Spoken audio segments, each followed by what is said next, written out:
ॐ अज्ञानतिमिरान्धस्य ज्ञानञ्जनशलाकया चक्षुरुन्मिलितं येन तस्मै श्रीगुरुवे नमः। हरे कृष्णा।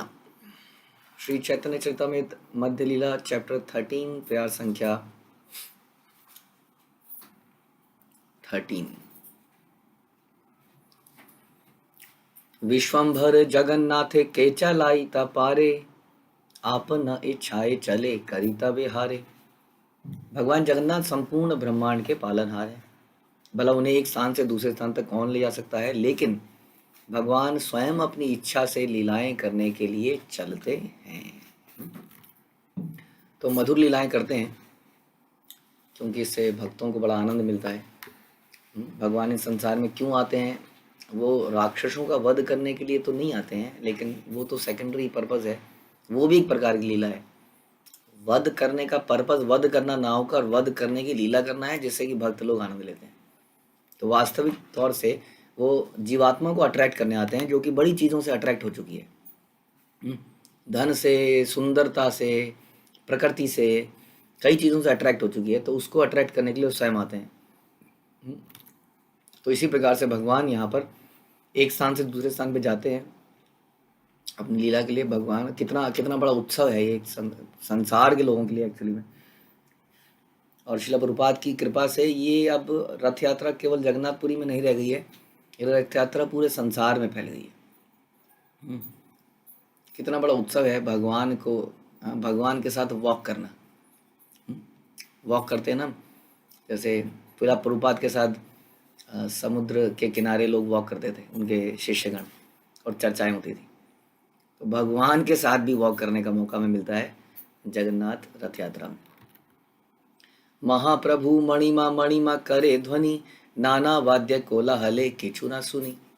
जब भगवान को सिंहासन से रथ तक ले जा रहे थे, तब विविध वाद यंत्र से तुमुल ध्वनि हो रही थी, और श्री चैतन्य महाप्रभु मणिमा का उच्चारण कर रहे थे, किंतु उनकी आवाज किसी को सुनाई नहीं दे रही थी। मणिमा शब्द का प्रयोग भद्र व्यक्ति को संबोधित करने के लिए किया जाता है। तो इस प्रकार से वो ऐसा बोल रहे थे, लेकिन इतनी ध्वनियाँ थी, इतने तरह के वाद्य यंत्र बज रहे थे। यदि आपने वो देखा है रथ यात्रा को, टीवी पे भी देखा हो, तो बहुत तरह के नगाड़े जैसी चीज़ें मिलती हैं। डु डु डु डुम डु डुम डुम डु डुम डुम, ऐसे करके बजाते चले जाते हैं, कंटिन्यूसली बजाते हैं। और इवन रथ पर चढ़कर भी, वो रथ इतना बड़ा होता है कि उसमें बहुत सारे लोग चढ़े होते हैं एक साथ, और वो कंटिन्यूसली रथ पर भी बजा रहे होते हैं। तो बड़ी मधुर वो लगता है, एक साथ बजाते हैं उनकी ताल ध्वनि, एक साथ बजाते हैं, फिर एकदम से रुकते हैं, फिर एकदम से बजाते हैं। तो बहुत बढ़िया एक प्रोसेशन निकलता है, और उसकी ध्वनि इतनी ज़्यादा हो रही थी, और कितने लोग कीर्तन कर रहे होते हैं। ख़ासतौर पे अब जैसे ये इस्कॉन परंपरा चली है, हमारे कितने भक्त वहाँ पहुँच जाते हैं, और इवन वैसे भी भक्त लोग पहुँच के अलग अलग कुछ ग्रुप्स होते हैं, वहाँ कीर्तन चल रहे होते हैं रथ के आगे और पीछे। तो बहुत ध्वनि होती है, और चैतन्य महाप्रभु जोर से भाव में बोल रहे थे, मणिमा, किसी को सुनाई नहीं दे रहा था। तबे प्रताप रुद्र करे आपने सेवन। अब ध्यान रखिए, प्रताप रुद्र के लिए एक सुनहरा मौका आने वाला है। जितने दिनों से हम सुन रहे हैं, एक के बाद एक चैप्टर पढ़े जा रहे हैं, प्रताप रुद्र के बारे में कब से सुन रहे हैं, और ये एक गोल्डन अपॉर्चुनिटी उनके लिए आने वाली है, जिसके लिए इतने दिनों से वेट हो रहा था। यदि आपको याद हो तो रथ यात्रा के बाद भगवान विश्राम करने के लिए एक पार्क में लेटेंगे, और तब इनको अपना प्ले को डिलीवर करना है। वो प्ले है गोपी गीत गाने का, उसमें कोई त्रुटि नहीं होनी चाहिए। उसमें मेकअप करें आएंगे, कुछ गरीबों के या सिंपल कपड़े पहन के आएंगे, राजा के वेश में नहीं आएंगे। तो अभी उस समय थोड़ी देर में आएगा। तबे प्रताप रुद्र करे आपने सेवन, सुवर्ण मार्जनी लैया करे पथ समार्जन। जब भगवान को सिंहासन से रथ तक ले जा रहे थे, तब राजा प्रताप रुद्र हाथ में सुनहरी मूठ वाली झाड़ू लिए भगवान की सेवा हेतु मार्ग की सफाई करने में व्यस्त थे। इसलिए भगवान को हृदय में लाने से पहले, उनका दर्शन करने से पहले साक्षात हमें एलिजिबिलिटी लेनी पड़ी। जैसे हम कहते हैं कि फर्स्ट डिजर्व देन डिज़ायर, तो यहाँ पर हमें पहले अपने हृदय को कितना साफ सुथरा सिंपल बनाना पड़ेगा।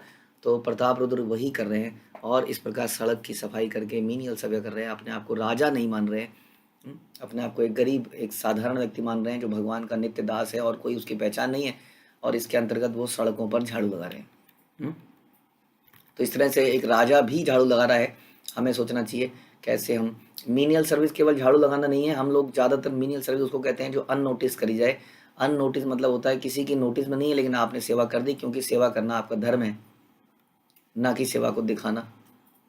तो इस तरह से दिखाई भी जा सकती है, इसका मतलब नहीं है हर सारी सेवाएं ऐसी होगी, लेकिन हमारे हृदय में इच्छा नहीं है हाँ कि मैं सबको दिखा के ही करूं। अननोटिसली कई चीज़ें भक्त लोग कर जाते हैं, किसका पता भी नहीं चलता किसी को, लेकिन कृष्ण को सब पता चल रहा होता है कि ये व्यक्ति क्या कर रहा है। हम्म, कैसे, तो उससे उसी का फायदा है और किसी का फायदा नहीं है। कहीं बोले देखो जी मैं कब से अननोटिस सर्विस कर रहा हूँ, अल्टीमेटली मुझे क्या मिला? आपको कृष्ण प्रेम मिलेगा, और क्या चाहिए था आपको? तो इस तरह से हम अपने हृदय को शुद्ध करते चलाएंगे, भगवान देखेंगे कि ये व्यक्ति कितना समर्पित है गुरु की आज्ञा पर। हाँ, गुरु के सामने ना होने पर भी, गुरु के रिव्यू करने ना करने पर भी ये व्यक्ति उस कार्य को करता जा रहा है। हम्म, कोई रिव्यू नहीं है, कोई मॉनिटरिंग नहीं है, फिर भी ये उसको करे जा रहा है। इसको तो कहीं इससे बड़ी अननोटिस क्या होगी? हम्म, कुछ बोला, जैसे हम लोग शिला प्रभुपाद की किताबें पढ़ते हैं, अब ना तो शिला प्रभुपाद यहाँ पर हैं, ना कोई मॉनिटरिंग कर रहा है, लेकिन फिर भी हम उनकी पुस्तकों में पढ़ते हैं, कुछ निर्देश मिलते हैं, हम कोशिश करते हैं निर्देशों को अपने जीवन में उतार लें। उसी तरह से हमारे जीवन में जो भी भक्त लोग हैं वो हमें कई निर्देश देते हैं, तो हम कोशिश करते हैं उनके मॉनिटरिंग ना करने पर भी हम उसको अपने जीवन में उतारें और करते चले जाएं। जैसे फॉर एग्जांपल है, इवन साधना मैसेज एक सिंपल सी चीज़ है, ऐसे कितने एग्जाम्पल हो सकते हैं। आप ये सोच सकते हैं कहाँ प्रभु जी देख रहे हैं, अभी तो देखा जा रहा है तभी समस्या है। हाँ, लेकिन कहने का मतलब है कि मीनियल सर्विस का मतलब हम बता रहे थे आपको कि सही मायने में मीनियल सर्विस क्या है, जब पूजा लाभ प्रतिष्ठा की आशा नहीं है, उसकी आशा के बिना, इसको कहते हैं अन्य विलासिता शून्यम, कोई और इच्छा नहीं है, केवल सेवा करने की इच्छा है। भक्त लोग भगवान से सेवा के बदले में क्या मांगते हैं?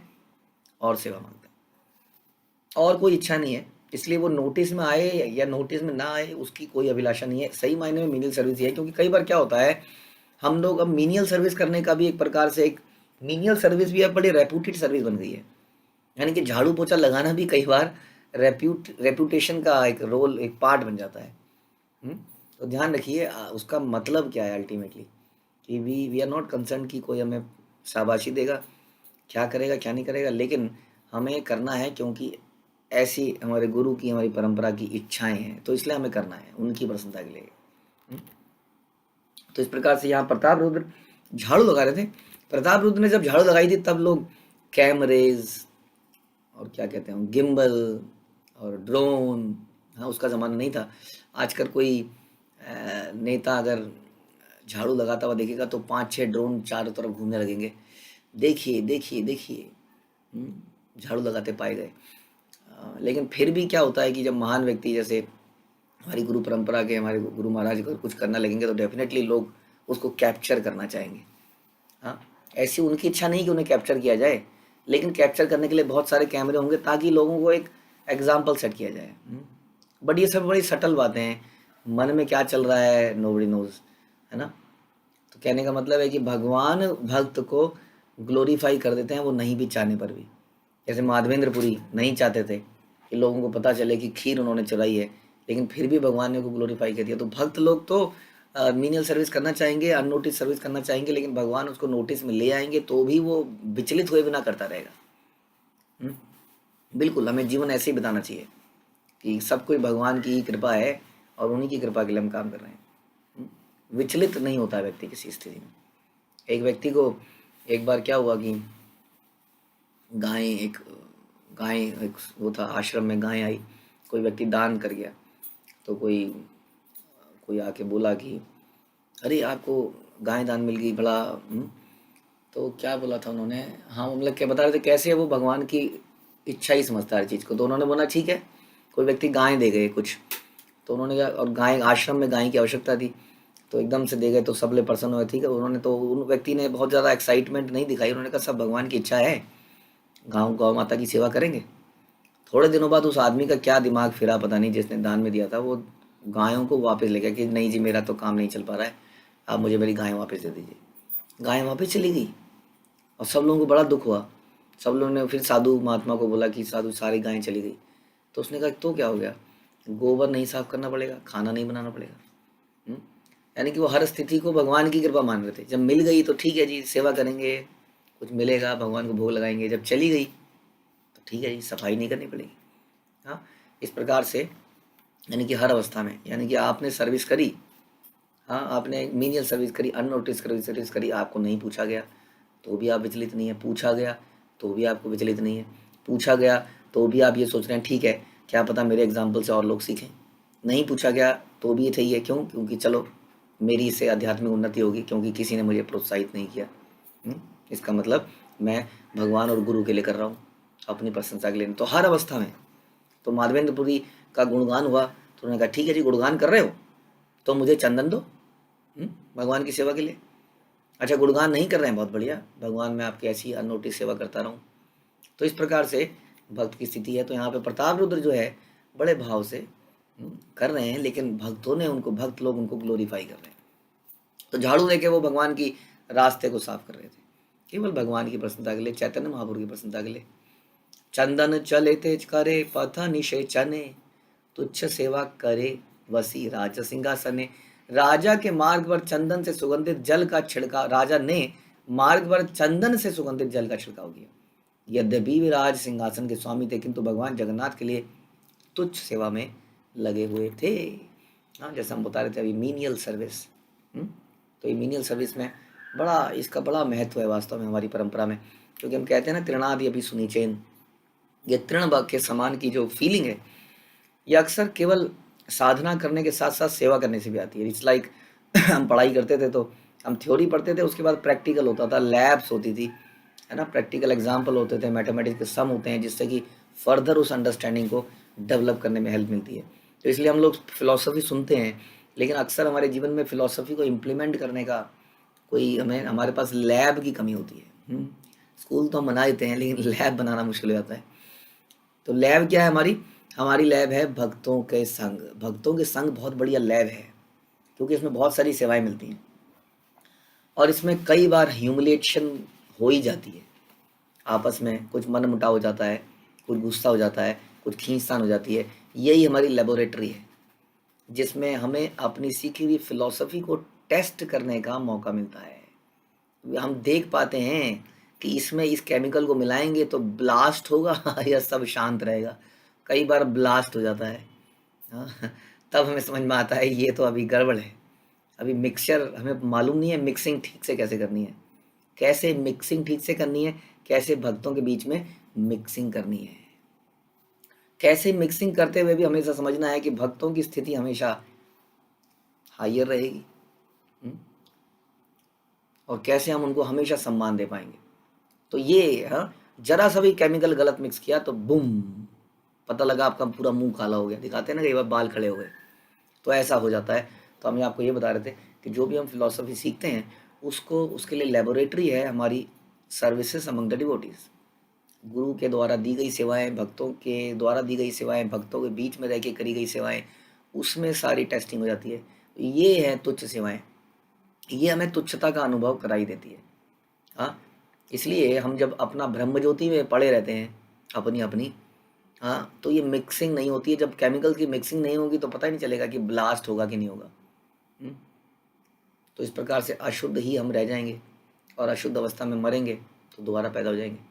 इसलिए बड़ा ज़रूरी है थोड़े बहुत ब्लास्ट होने, तभी आदमी को समझ में आता है कि हाँ ये गलत है, ये सही है, यहाँ पर अभी भी मेरे अंदर एरोगेंस है, अभी भी मैं नहीं सोच पाता हूँ कि भक्तों के हित में क्या है, अभी भी मैं गुस्सा कर जाता हूँ, या अभी भी मैं गुस्सा होने पर नाराज़ हो जाता हूँ, या वगैरह वगैरह।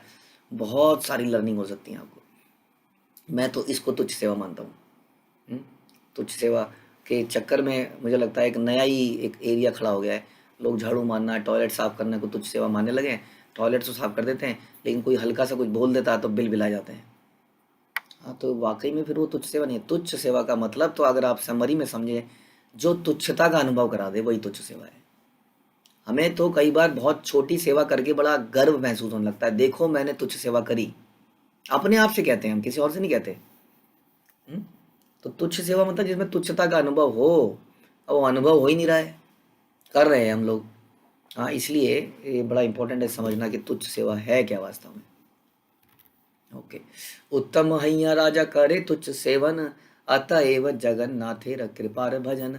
यद्यपि राजा अत्यंत सम्मानित व्यक्ति थे, फिर भी भगवान के लिए तुच्छ सेवा कर रहे थे।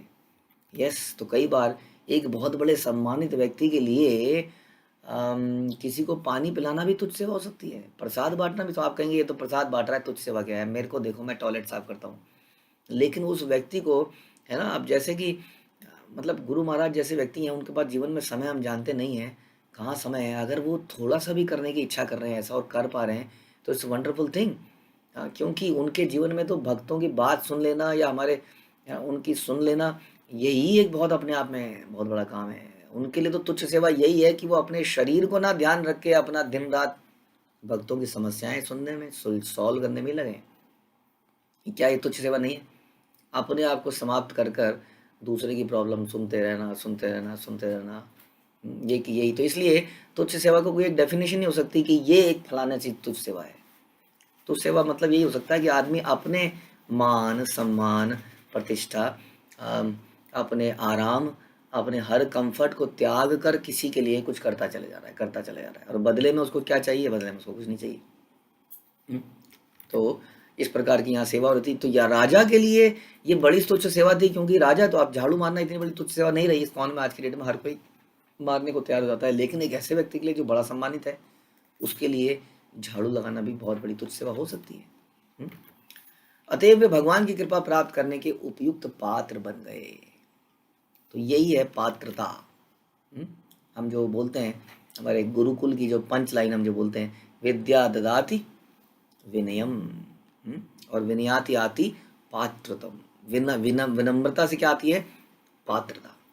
और फिर बोलते हैं पात्रता धनम आपनोति, धनम धर्मा तथा सुखम। हाँ, वो थोड़ा सा आगे हमारी परंपरा से डेविएट हो गया है।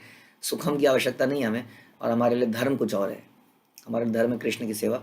तो कहने का मतलब है विद्या से विनम्रता आनी चाहिए वास्तव में, क्योंकि विद्या हमें दिखाती है, हमें समझाती है, वास्तविक विद्या हमें समझाती है कि हम कृष्ण के नित्य दास हैं। ऐसी विद्या जो हमें मालिक बनने को मजबूर करती है, वो विद्या कहाँ है? हाँ, विद्या ददाति घमंडम, आजकल ये हो गया है। विद्या, जिसकी जितनी ज़्यादा विद्या है वो उतना चौड़ा होता जाता है। एक टोपी सर पे लगाता है काले रंग की, हाँ, उसके बाद अपने आगे डॉक्टर लगाता है, डबल डॉक्टर लगाता है, क्या नहीं लगाता है। तो ये जो विद्याएं हैं, ये हमारे अंदर एरोगेंस, ईगो पैदा करती है। तो ये विद्या वास्तव विद्या नहीं है।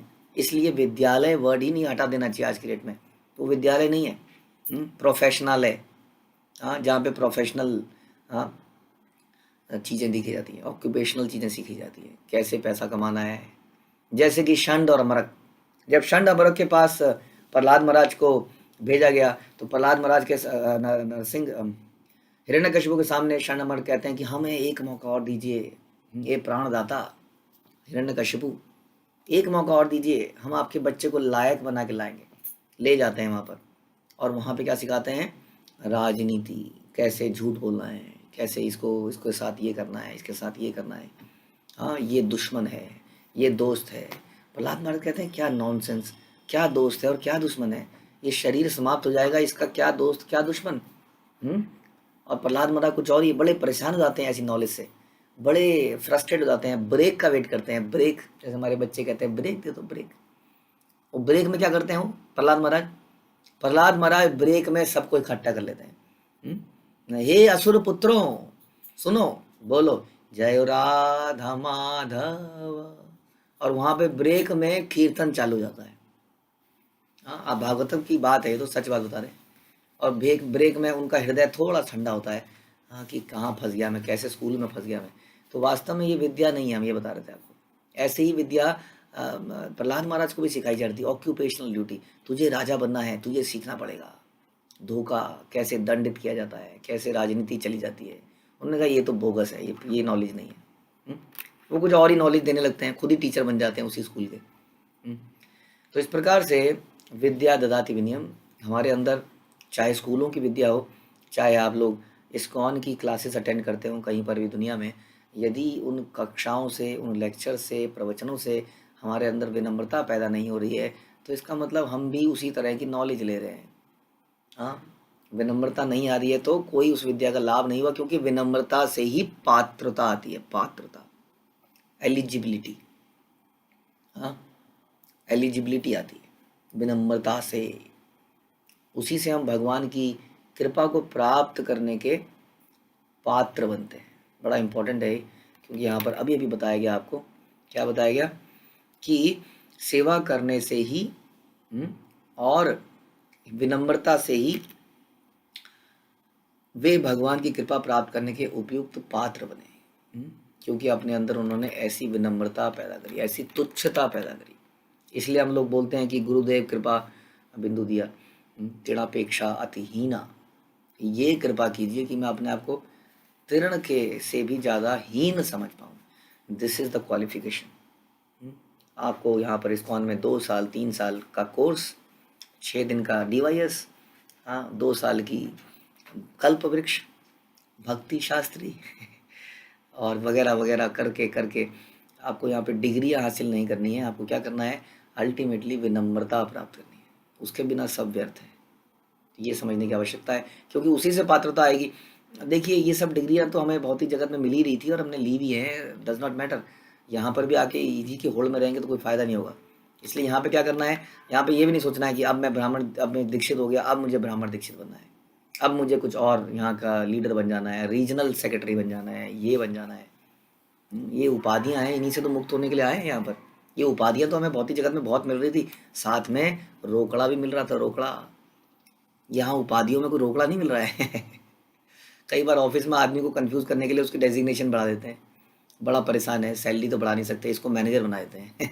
काम वही करता है, नाम हो जाता है मैनेजर, बड़ा पर्सन हो जाता है। 6 महीने तो 1 साल तक तो खुश रहता है, फिर सोचता है यार मुझे मिला के तो पागल बना दिया मुझे। इतनी देर में क्या करते हैं, सीनियर मैनेजर बना देते हैं, वो फिर कन्फ्यूज हो जाता है और ऐसे ही चलता रहता है। इसलिए से आप इंडिया में, पता है आपको, हम लोग इंडियन कंपनी में थे, इंडियन विंग ऑफ MNC। तो कुछ ऐसे मैंने ऐसी जगह में काम किया जो वर्ल्ड की बहुत बड़ी कंपनियां थी, लेकिन उनका इंडियन सब्सिडरीज थी।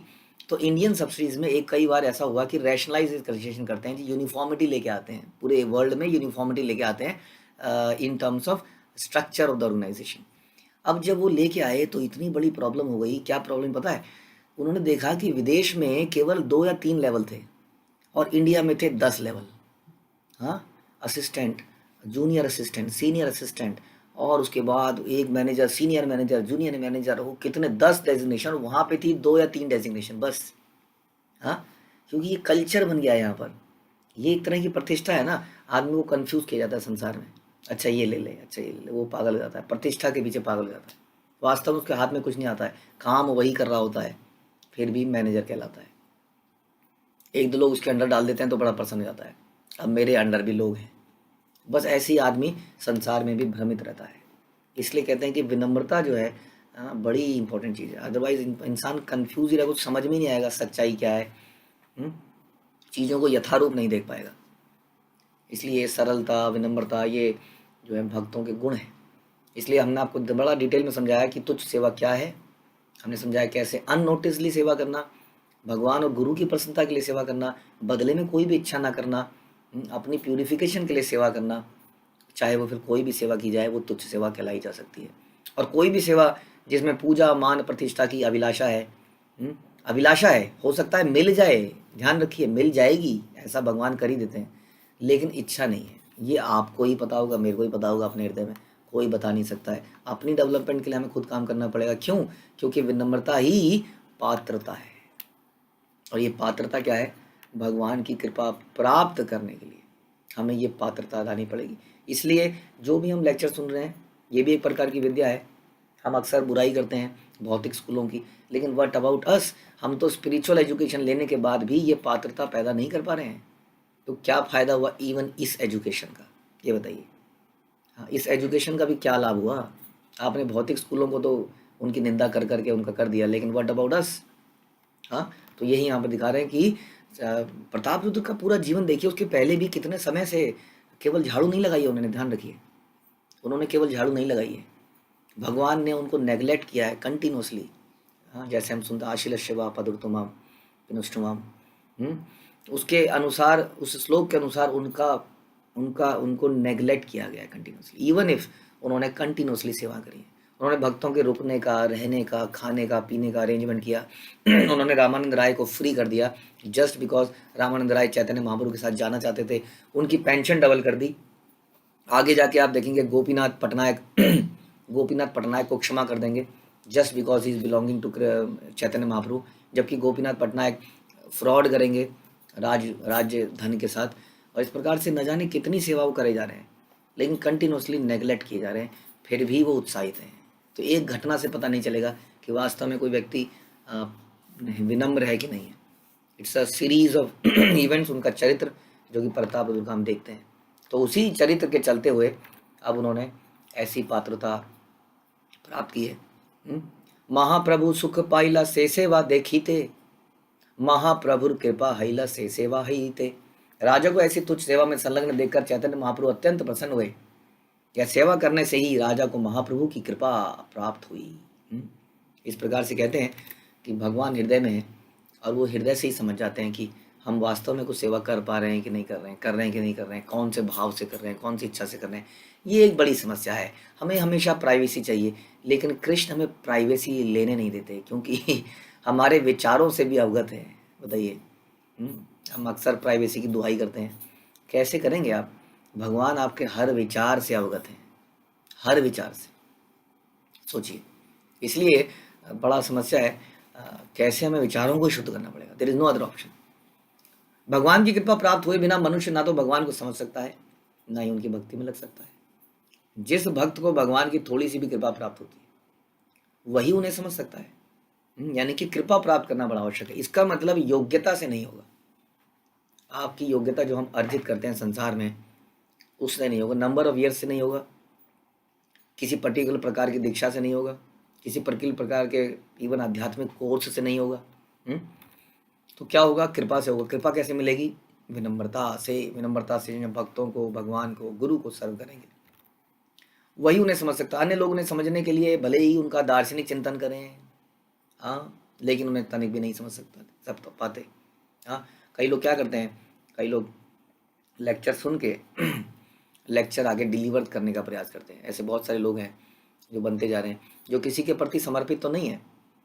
क्या करते हैं, वो कहीं का लेक्चर सुना, उसी लेक्चर को एज इट इज़ कहीं पर डिलीवर कर दिया। आजकल तो ये बहुत ईजी हो गया, क्योंकि यूट्यूब में सब कुछ आ ही जाता है। तो इस प्रकार से यहाँ बता रहे हैं कि उसको समझ नहीं पाएंगे भगवान को वो लोग, चाहे वो ऐसा लगेगा कि सो कॉल्ड प्रचार कर रहे हैं, हाँ, लेकिन वास्तव में उसमें परिवर्तन नहीं आएगा किसी के हृदय में भी। यद्यपि महाराज प्रताप रुद्र श्री चैतन्य महाप्रभु को मिलने के लिए अत्यंत उत्सुक थे, किंतु महाप्रभु ने उनसे मिलने से इनकार कर दिया। किंतु जब महाप्रभु ने देखा कि राजा भगवान जगन्नाथ की तुच्छ सेवा में लगा है, तो अत्यंत प्रसन्न हुए। इस तरह राजा श्री चैतन्य महाप्रभु की कृपा पाने का पात्र बन सके। और इससे पहले भी चैतन्य महाप्रभु बड़े प्रसन्न हुए थे, जब रामानंद राय, सार्वभौम भट्टाचार्य इत्यादि ने उनके तरफ से बोला था कि he is an exalted devotee, he is a very good devotee, ऐसे ऐसे मदद करी, मेरी मदद करी। लेकिन ऊपरी तौर पे संसार को दिखाने के लिए वो एक ऐसा सिद्धांत साबित कर रहे थे कि एक सन्यासी को किसी ऐसे व्यक्ति से नहीं मिलना चाहिए जो बहुत ही ऑपुलेंट है, एक दिखाने का। लेकिन वो तो ऑपुलेंस में भी भगवान के बड़े भक्त थे। यदि कोई भक्त चैतन्य महाप्रभु को जगत गुरु और जगन्नाथ जी को भगवान कृष्ण स्वीकार करता है, तो उसे कृष्ण तथा गुरु दोनों की सम्मिलित कृपा प्राप्त होती है। श्री चैतन्य महाप्रभु ने रूप गोस्वामी को अपने उपदेशों में यही कहा कि भक्ति का बीज अंकुरित होकर दिव्य लता का रूप धारण करता है। अतः मैं ये लता आध्यात्मिक प्रकाश आकाश में भगवान के चरणों कमलों अंत में यह लता आध्यात्मिक आकाश तक पहुंच जाती है, भगवान के चरण कमलों पर। तो ये हमने पहले भी सुना था किस प्रकार से भक्ति एक लता की तरह है, उसको एक कंटिन्यूस सहारे की आवश्यकता है, जो कि गुरु, साधु और शास्त्र का सहारा है, और इसका पोषण श्रवण और कीर्तन है। वही इसकी खाद है। तो इसको खाद देते रहते हैं, पानी डालते रहते हैं, तो ये लता ऊपर चढ़ती जाती है, चढ़ते ये आध्यात्मिक जगत में फैल जाती है, और भगवान के पैरों के नीचे फैल जाती है चारों तरफ। और फिर इसमें फल लगता है, भक्ति लता का फल लगता है, जो कि भगवान के चरणों में अर्पित हो जाता है। तो ये लता इतनी स्ट्रांग है कि ये भौतिक जगत को भेद कर आध्यात्मिक जगत में पहुंच जाती है। कोई लता आपको ऐसी नहीं मिलेगी। लताएं 2 मंजिल, 3 मंजिल, 4 मंजिल तक चढ़ जाएंगी, लेकिन ऐसी लता जो भौतिक आकाश को भेद कर ऊपर चली जाए, तो ऐसी लता है। इतनी पावर है इसके अंदर। यह भक्ति बीज भगवान और गुरु की कृपा से प्राप्त होता है। भगवान की ही कृपा से प्रामाणिक गुरु की संगति प्राप्त होती है, और गुरु की कृपा से भक्ति करने का अवसर प्राप्त होता है। ये तो अपॉर्चुनिटी हमें मिलती है, करना तो हमें खुद पड़ेगा। देखिए, करना हमें खुद पड़ेगा। गुरु क्या करते हैं? गुरु एक माहौल देते हैं, एक एनवायरनमेंट देते हैं। हमें सुविधाएं प्रदान करते हैं। कैसी सुविधाएं? मानसिक सुविधाएं भी प्रदान करते हैं। हमारे प्रॉब्लम्स जो होती हैं वो भी सारी मानसिक ही होती है मोस्टली, उसको उसको सॉल्व करके हमारी चेतना को सही डायरेक्शन देते हैं। साथ ही साथ कुछ भौतिक सुविधाएं भी देते हैं, जैसे कि मंदिरों का निर्माण, भक्तों का एक समूह, हाँ, जिसमें फिजिकल लेवल पर भी हमें कुछ, हाँ, एक एनवायरनमेंट मिलता है। तो हमें एनवायरनमेंट मिलता है, मानसिक एनवायरनमेंट और एक फिजिकल एनवायरनमेंट, ताकि हम भक्ति कर सकें। लेकिन उसके बाद भी कोई करना या ना करना, ये हमारी जिम्मेदारी है, बिल्कुल हमारी जिम्मेदारी है। जैसे कि एक अच्छे स्कूल में दाखिला होने से ये नहीं साबित हो जाता कि आप बहुत अच्छे यहाँ से विद्यार्थी बन के निकल जाएंगे। ये बच्चे के ऊपर है कि वो दी गई स्कूल की फैसिलिटीज़ को किस तरह से यूज़ करता है, तभी जाके वो उच्च बन पाएगा। इसलिए करना हमारा काम है। फैसिलिटी, हाँ, और जो भी है वो गुरु प्रदान करते हैं। तो गुरु के कृपा से भक्ति का अवसर मिलता है। भक्ति अर्थात भक्तियों की विद्या मनुष्य को इस लोक से वैकुंठ तक ले जाती है। सोचिए कि कितनी बड़ी, इसलिए कहते हैं कि गुरु की स्थिति कितनी बड़ी है, क्योंकि वो हमें ऐसी चीज़ प्रदान करते हैं। हमें कोई अगर फैसिलिटी प्रदान कर देता है, जैसे माना किसी ने हमें कोई कार गिफ्ट में कर दी, तो बड़े दिन तक उसके हृदय में बड़ी ग्रैटिट्यूड रहता है। किसी ने हमें कुछ और ऐसी फैसिलिटी दे दी, हाँ, कुछ आराम दे दिया, तो हम बड़े प्रसन्न हो जाते हैं। लेकिन वास्तव में हमें एलिजिबिलिटी दी, हमें टिकट प्रदान करी कौन सी? जैसे प्रभुपाद बोलते हैं कि हरे कृष्ण महामंत्र टिकट है, कहाँ जाने की? भगवान के धाम में जाने की। अब ये टिकट हमें किसने दी? ये टिकट क्या हमने अर्जित करी? नहीं, हमारा तो कभी इच्छा थी नहीं हरि नाम के ऊपर। हमारे को ये इच्छा हमारे अंदर पैदा करी गई, ये टिकट हमें गुरु के माध्यम से मिली। तो इसलिए जिसने हमें ये टिकट दी, जिससे हम गोलोक जा सकें, कितनी महंगी टिकट होनी चाहिए ये। आपको कोई हवाई जहाज की टिकट दे दे, बोल दे बेटा शादी कर ली, मैं तेरे को बोलता हूँ ये ले तू, बाली में घूम के आ, ये ले फ्लाइट की टिकट, ये ले रिजॉर्ट की टिकट। बच्चा बड़ा परेशान है, मेरे पापा सबसे अच्छे क्योंकि मेरे को शादी के बाद हनीमून पे भेज दिया। हाँ, व्हाट अबाउट दैट जो कि हमें वो टिकट देता है अंतरिक्ष में जाने की टिकट। आजकल अंतरिक्ष में हनीमून मनाया जा रहा है, आपको पता होगा। कई सारे प्राइवेट कमर्शियलाइज हो रहा है कि वहाँ पे जाके रहिए। यात्री अब अंतरिक्ष में जाके आराम कर रहे हैं। कितनी महंगी टिकट होगी अंतरिक्ष में जाने की, सोच सकते हैं हम लोग। हमारे तो पूरे जीवन के धन ही लग जाएगा उसमें।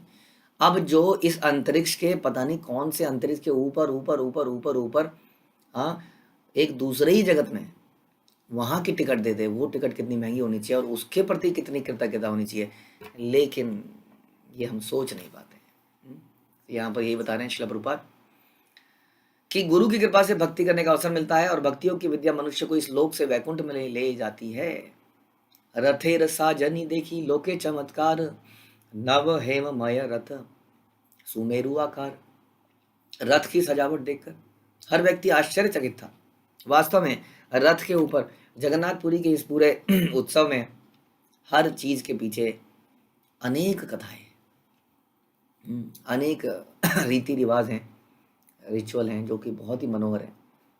ये रथ का बनना अपने आप में बड़ा मनोहर है। हर साल नया रथ बनाया जाता है।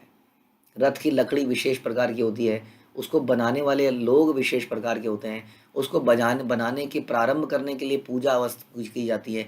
उसके हर स्टेज में कुछ विशेष घटनाएं होती हैं।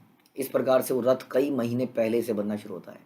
आप देखेंगे कई बार फोटो आने लगती हैं बहुत पहले से, कई महीने पहले से, कि ये रथ की लकड़ियाँ आ गई हैं, अब रथ के बनना शुरू हो गया है। हाँ, इतना विशाल रथ बार बार बनाना, है ना। तो ये बनना, इसका बनाने का प्रोसेस, इसका बनना, इसका एक एक चीज़ दिव्य है वास्तव में, क्योंकि भगवान दिव्य हैं। इसके रथ की सजावट देखकर हर व्यक्ति आश्चर्यचकित था। रथ नए सिरे से सोने का बना लग रहा था और सुमेरु पर्वत जितना ऊंचा उठा था।